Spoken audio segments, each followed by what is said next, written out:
Oi, meu nome é Priscila, mais um vídeo aqui de Um Livro para Amar, e hoje eu vou trazer para vocês um dos meus livros queridinhos, Orgulho e Preconceito. Esse livro é da Jane Austen, uma autora muito conhecida. Ela era uma mulher muito à frente do tempo dela. Ela tinha uma noção da sociedade em que ela vivia ali, das pessoas com que ela se relacionava, e ela trazia isso para os livros dela. Tem muitas pitadas, muitas alfinetadas sociais e ao mesmo tempo é um livro muito romântico. Mas ele não é um romântico na pegada que a gente está acostumado. É um romântico diferente. Ela não traz beijo, ela não traz abraço, ela traz cartas de amor, ela traz momentos ali onde as pessoas encostavam a mão apenas para dançar.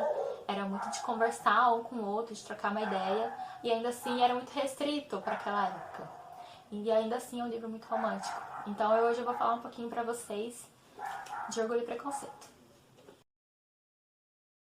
O casal Bennet teve 5 filhas, eles não tiveram nenhum menino. E a primeira filha dela se chama Jane. A Jane é considerada a menina mais bela da região. É a que tem um temperamento mais amável, mais dócil. Não tem nenhum filho de Deus que vai dizer que a Jane é uma má pessoa. E aí nós temos a Lizzie, que é a segunda filha do casal. A Lizzie não é a mais bonita, mas ela também não é feia. A Lizzie é inteligente, mas não é do tipo que decora livros e tal.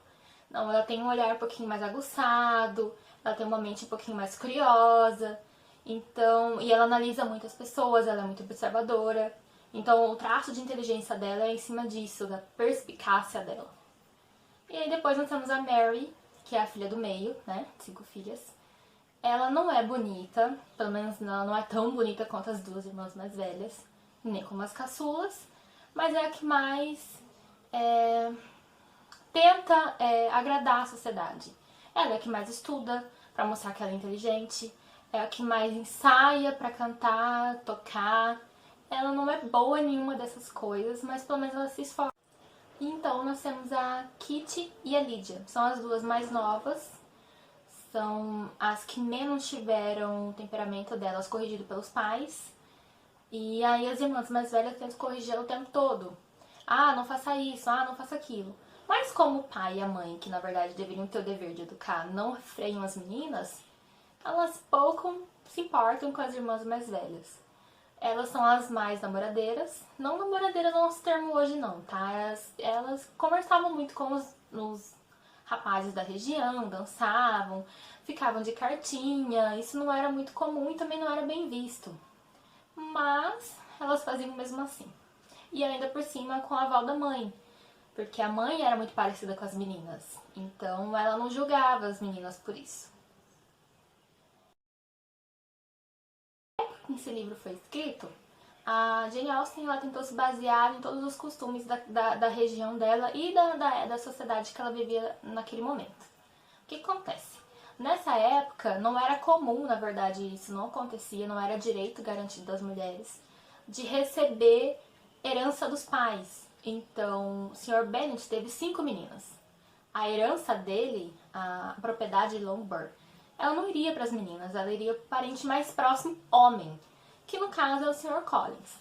E o que acontece? Ele podia ser uma pessoa bondosa e deixar a casa para as meninas, ou ele podia agir como a maioria agia, que era assim que o Sr. Bennet falecesse, ia lá e tomava a casa delas. E deixava elas, Deus dará, digamos assim. As meninas teriam por direito, na morte do Sr. Bennet, uma herança, uma quantia financeira. Essa quantia, na verdade, seria utilizada para o dote delas. Mas se o Sr. Bennet tivesse que deixar. O Sr. Bennet, no decorrer da vida, ele e a esposa dele não foram pessoas econômicas. Eles não guardaram dinheiro, não pensaram no futuro, digamos assim. Então eles viviam daquela renda deles, mas não tinham uma reserva guardada. E ele só vai se preocupar com isso quando acontece um incidente lá pelo final do livro. Ele fala, meu Deus, eu devia ter sido precavido, pensado nas minhas filhas e tal. Ele não pensou muito no assunto, né? Ele achou que teria um herdeiro homem e aí o homem poderia fazer o papel de cuidar delas. Só que ele não teve um herdeiro homem, então isso vai pesando na consciência dele depois. As Bennet tinham plena consciência de que se o pai delas morresse, elas ficariam sem ter onde morar.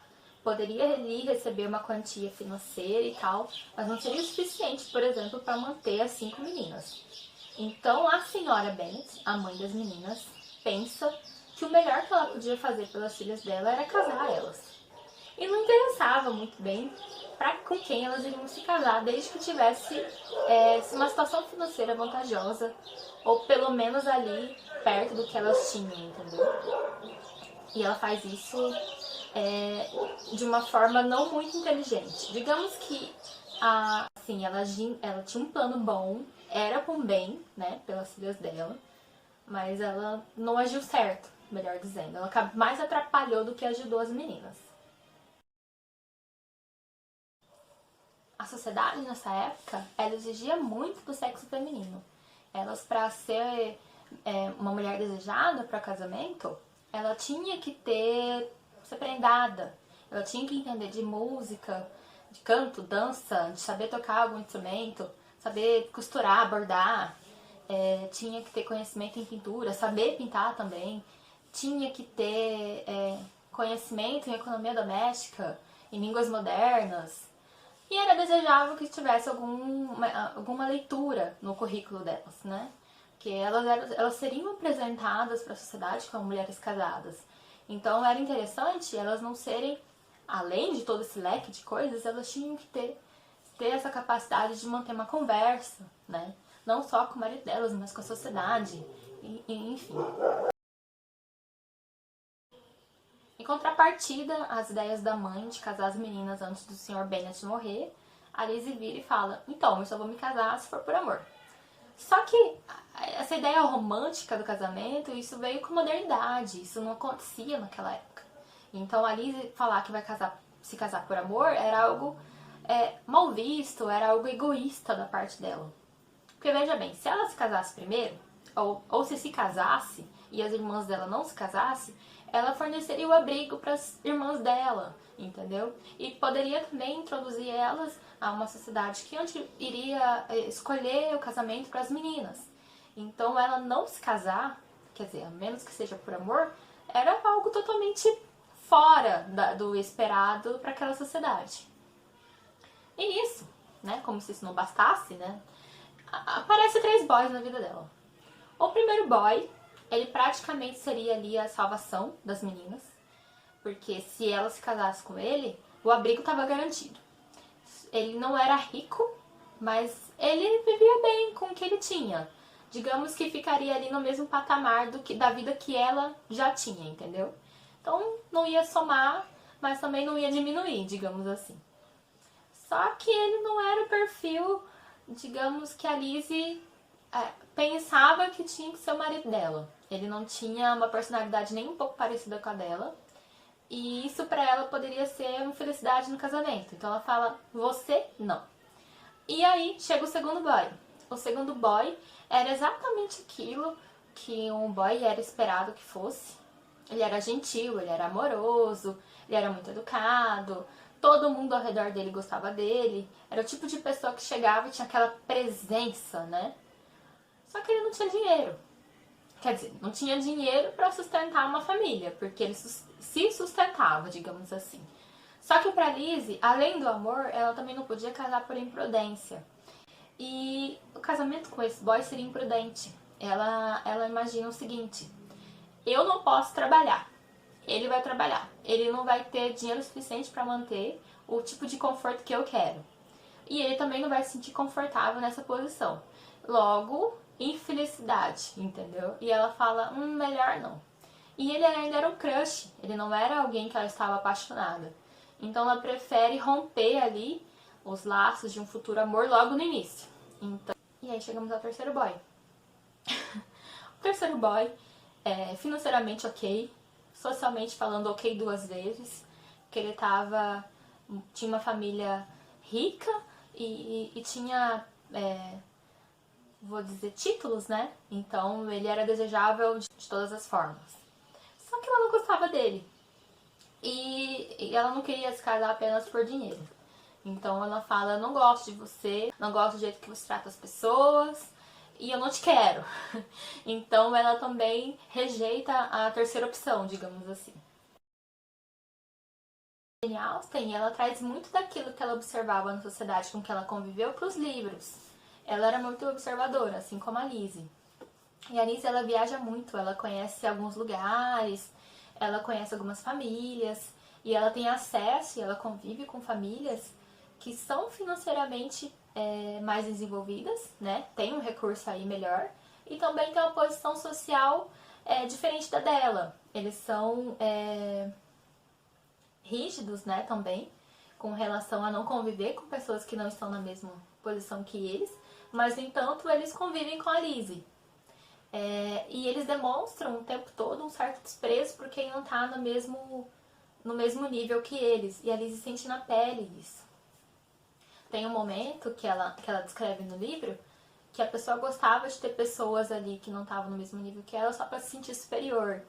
E alguns achavam que isso era um ato de bondade, de ter alguém um pouquinho mais pobre por perto. Mas na verdade não, era só para se sentir melhor mesmo. E coitada da Lizzie, ela observa tudo aquilo, ela era bem... ela tinha uma visão bem crítica disso, só que ela não pode falar nada, né? Porque querendo ou não, tá sendo convidada pra estar ali. Ser bem sucedido financeiramente não era a mesma coisa de ter uma posição social boa. Tinha uma diferença ali entre você ter dinheiro e ser bem visto, socialmente falando. E a Lizzie, ela não era nem uma coisa nem outra. 2.000 libras por ano não garantia para ela uma posição financeira boa e muito menos social. Então, e os casamentos, eles eram feitos pensando na parte financeira, né, principalmente, mas também na questão social. Ah, você é filho de quem? Parente de quem? Isso o tempo todo no livro é citado. O desenvolvimento, a relação que as famílias tinham uma com as outras, os conhecimentos, né? Porque às vezes você podia não ter um familiar assim que tinha uma posição social muito boa, mas às vezes você era amigo de alguém que tinha. Se é amigo de coronel do exército, se é amigo de um lorde, né? Ter conhecimentos. Quem indica, né? Hoje em dia, até para arrumar emprego a gente precisa disso. E naquela época, para arrumar casamento também era necessário. Então, e a Jane Austen, ela dá essas alfinetadas, porque a pessoa podia ser maravilhosa, mas se ela não tivesse esses pré-requisitos, além de ser prendada, você tinha que ter dinheiro e tinha que ter ascensão social. E é isso que faz a Lizzie uma pessoa tão forte, uma protagonista tão bem desenvolvida. Ela tinha conhecimento desses pré-requisitos, mas ela não acreditava que esses pré-requisitos constituíam um caráter bom, uma pessoa de boa índole, uma pessoa boa, né? E o casamento não podia ser baseado apenas nisso, nesses pré-conceitos, né? Então a Lizzie, ela era muito leal naquilo que ela acreditava, aos ideais dela, e ela era totalmente diferente, causando impacto por todas as pessoas que ela conhecia. Para quem quiser saber um pouquinho mais da obra, eu fiz uma resenha no blog. Eu vou deixar o link aqui embaixo para vocês darem uma olhada. Quem sabe vocês se interessam pela leitura.